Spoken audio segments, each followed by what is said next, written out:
তাহলে আপনি কি জন্য রাস্তায় আসছেন? এখন তো নিছেন এক একজন মানুষ ডেলে 300-400 টাকা কামান, এর বেশি পারেন? একটা গাড়ি একবার ধরা পড়লে 2600 টাকা আপনার জরিমানা হয়, জানেন? 2600 টাকা তো আপনার দাম বেড়ে যাবে। ঋণ করা লাগবে, ঘর বেচা লাগবে, মোবাইল বেচা লাগবে, কি সরকার কিন্তু আপনার মাফ করবে না। পুলিশের কাছে ধরা মানে আপনার জরিমানা পাইলাম, কিচ্ছু করার নাই। আপনারা যেমনি ইচ্ছে এমনি চলতেছেন, এই সড়কে দান এক করতেছেন। প্রতিদিন এমন কোনো দিন নাই অটো রিক্সা অ্যাক্সিডেন্ট হচ্ছে না, এমন কোনো দিন নাই। প্রতিদিন অটো ড্রাইভার মরতেছে, প্যাসেঞ্জার মরতেছে, ড্রাইভার আহত, প্যাসেঞ্জার আহত, গাড়ি শেষ।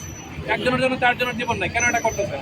তার মধ্যে আবার অনেকে আছে হাত নাই পাও নাই অটো চালাচ্ছে, আপনারা জানেন এরকম। এই মাত্র একটা প্রতিবন্ধী আছে, নিজের জীবনে যেটুকু ব্যালেন্স নাই, আরো 3টা লোক পিছনে নেয়, এই লোকগুলো ডানের গ্যারান্টি কি বলেন? এই রাস্তাতে গাড়ি জোরে চলবে, আপনি তো গাড়ি জোরে চলতে পারেন না, ধাক্কা মারলে আপনি উল্টে পড়ে যান, ভেনিশ হয়ে যাচ্ছেন, তারপরে কেন আসতেছেন?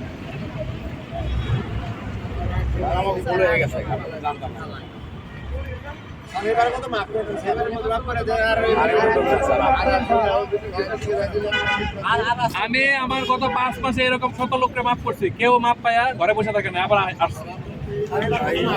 কেউ মাপ পায় কিন্তু ঘরে বসে থাকে না, আবার আসছে।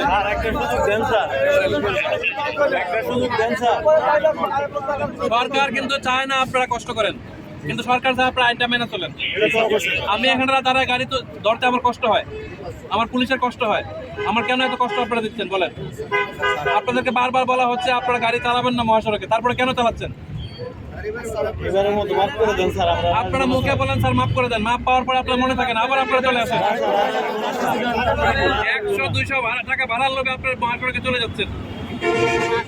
একজন মানুষ রোগী না, সে ডাক্তার দেখাতে যাচ্ছে, ওইটা দেখে আপনার রোগীকে শিকার দিচ্ছেন যে পুলিশের কাছ থেকে ভাব ধরবেন যে কই বললে আমি হাসপাতালে যাবো। এরকম করতেছেন আপনারা, কেন এরকম করতেছেন?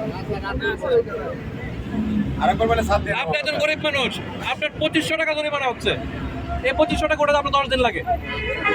আপনি একদিন যদি সারাদিন আটকে রেখে আপনার বাসা বাজার করতে পারেন না, বাচ্চার ওষুধ কিনতে পারেন না, বাচ্চার দুধ কিনতে পারেন না, তারপরে আপনারা কেন এটা করতেছেন? প্রতিদিন আপনাদের না করতেছি, হাত জোর করতেছি, আপনারা কেন শুনতেছেন না? আপনাকে আইন মানবেন না কোনোদিন? এই অটো না থামাইতে বলে তো আমি অন্য গাড়ির বিরুদ্ধে ব্যবস্থা নিতে পারতেছি। আগে আমি আপনারা সাফ করবো, এইসব গাড়ি অনেক গাড়ির কাগজপত্র নাই, ওগুলো আমি চেক করবো। আপনারা তো আমি শ্বাস করতে পারি না, আমি ওখানে যাবো কখন?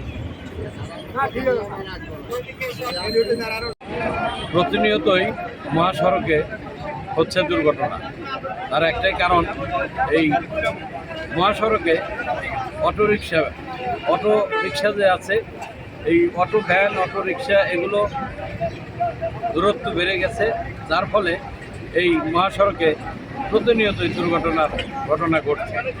আপনারা দেখতে পারলেন যে কিছুক্ষণ পূর্বেই সাভার হায়া থানার ওসি শওকতুল আলম উনি অটোরিকশা চালকদের সাথে এখানে সকলের সাথে কথা বললেন, সকলকে বোঝানোর চেষ্টা করলেন যাতে করে এই হাইওয়েতে তারা না আসে এবং এই দুর্ঘটনা প্রতিরোধে সবাইকে সহযোগিতা করার আহ্বান জানিয়েছেন।